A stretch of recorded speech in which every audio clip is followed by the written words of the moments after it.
Magandang araw mga kaibigan. Bigyan natin ng reaction, opinion, itong post ni Attorney Levito Baligod. Isinare niya ang statement ni Senator Ping Lacson tungkol sa 18 cargadores o Brave Marines.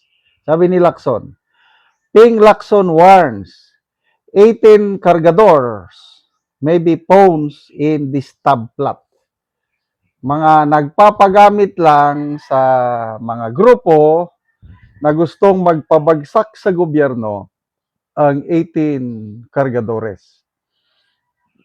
So yung linya na yan ni Senator Lacson, parehas sa linya sinasabi ni Marine Colonel Ariel Querubin na sabi niya, naawa ako sa kanila, yung Maleta Boys, dahil ginagamit lang sila ng destabilization. Wow. So, ito ang reaksyon ni Attorney Baligod. One wild imagination after the other. Bakit? Querubin ang unang nagsabi nito eh. Ngayon, sinundan ni Lacson. Ginagamit sa destabilization. Ayaw nyo lang talaga lumabas ang katotohanan. And I agree. Anong kakayahan ni Attorney Baligod? Sabihin mo, kasama mo na si Mike Defensor at ang 18 Marines. Paano? Kasi kung sa destabilization, kailangan mo ng armed component eh.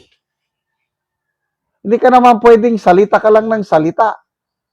Kung wala kang armed component sa destabilization plan, you are bound to fail. Example, nung Korea administration, di ba? Ang daming destabilization, siyam na co-attempts yan eh. So, may kanya-kanyang component yan, may propaganda. May nag-o-organize diyan. Merong ang pinaka-importante yung armed component. Bago yung December of 1989, may nagpunta, tinyente pa ako noon. Nagpunta sa aming unit sa Agusan del Sur. May nagpapaliwanag doon kung bakit kami mga sundalo ay lumahok sa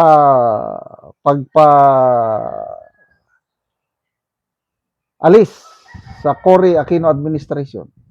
Ang propaganda nila noon bagong namatay lang si Pangulong Marcos Sr. Ang hiling ng Pangulong Marcos is ilibing siya sa libingan ng bayani, kailang ayaw ng Cory administration. Yon ngayon ang paliwanag sa amin na kailangang lumahok kami para mapatalsik ang Cory Aquino administration kasi karapatan ni Pangulong Marcos Jr. dahil Medal of Valor awardee, dating presidente, na mailibing. Nako, lahat kami sa aming batalyon handang sumama. Yan yung propaganda organizing component na na-recruit kami. And then, yan na. Umalis na ang grupo namin sa Agusan del Sur. Pumunta kami sa Nasipit, Agusan del Norte, Nando ng Pierre, nang hijack yung grupo namin ng barko. Sumakay yung tropa from Nasipit, Agusan del Norte, papuntang Cebu sa Mactan. Kaya yung grupo namin, kami yung nag-hold sa Mactan Bridge. That was December of 1989. Kung hindi ako nagkakamali, December 1 to 9. Yan na yung pinakamadugong co-attempt panahon ni ano. Yan. Kompleto ang armed component pag may destabilization. Malapit ng manalo, yung kudita noon, nanginig ng Malacanang, kailang ang US nakialam. So yung US, nung nakita nilang pabagsak na ang Aquino administration, yon tumulong na sila. nagpalipad na sila ng kanong mga jet fighters. O di, anong magagawa yung mga Air Force component na sumama sa kudita? Anong magagawa nila doon sa fighters, jet fighters ng US? Wala. Kaya yon, nabaliktad na ang ano, na-save ang Cory Aquino administration nung kudita na yon dahil sa tulong ng US. So, natalo kami. Maraming nakulong dahil natalo. Ganun po ang destabilization. So, nasaan ang armed component nitong Brave 18 o Cargadores? Nasaan ang armed component nila? Wala akong nakikita. Yung destabilization na yan, I tell you, experiencado ako niyan dahil panahon ng Cory administration, tinyentin ako, alam ko yung nangyari noon. Hindi ako naniniwala sa destabilization. Imagination lang nila yan.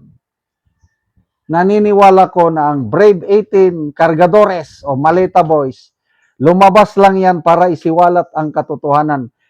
Sabi nga ng isa sa kanila doon sa June 4 hearing ng BRC, bakit sila lumantad? Nakukonsensya po kami. Dahil yung ginagawa pala na namin is pagnanakaw na. Kaya lumantad kami para hindi kami nakakaya sa aming mga anak at apo. Isiwalat namin itong naranasan naming pagnanakaw para masiwata, matigil ang korupsyon alang-alang sa aming mga anak at mga apo. And I believe them. It's out of their love of country, their patriotism. Sabi nga nila, gusto namin ulit maging sundalo para sa bayan. Kaya lumalabas sila. And that's a big sacrifice for them. Kaya, ito na. Ayaw nilang tawagin. Dahil destabilizer daw ang Cargadores. Sige na lang. Kung yan ang pananaw ni Lacson, di wala tayong magawa. But, let the people judge by themselves. Kayo na po ang bahala, mga kaibigan, na humusga. Alin ang tama, Lacson o ang Brave 18 Marines? Salamat mga kaibigan sa inyong pagsubaybay sa channel na ito. Nakakatulong kayo ng malaki sa tribong Talandig ng Bukidnon dahil ang income natin sa channel na ito is pantulong po sa tribo. Namimigay tayo ng libreng yero at pako para makapagpatayo sila ng mas maayos na tirahan. Panoorin nyo ang video na ito. Ako diri sa gipatindog nga balay ni Silo sa Natabangan ug Yero nga taga Lower Kalapat. So muna ni ang iyang pag-atupan karon sa natabang sa iyaha nga Yero.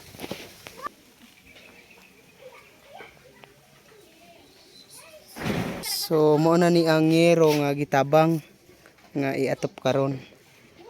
So kompleto gid na apay plinsin.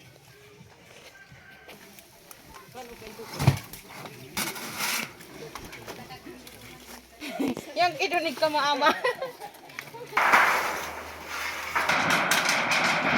Dagay na ka po. Limbis gani tagka.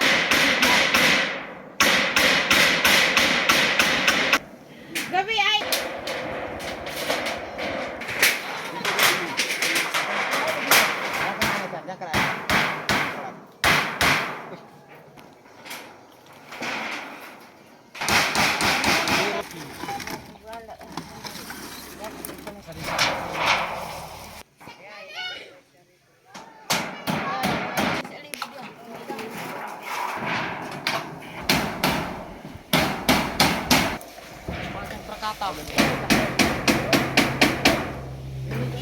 O karon naman na gyud sa pag-atop ang ginatabang nga Yero, so makita gyud nato nga natupan na ang ilang gipatindog ni Silo nga balay. At sa Ginoo nga nakaatop na ko sa akong balay nga akong gipatindog. Salamat sa magtabang sa Yero.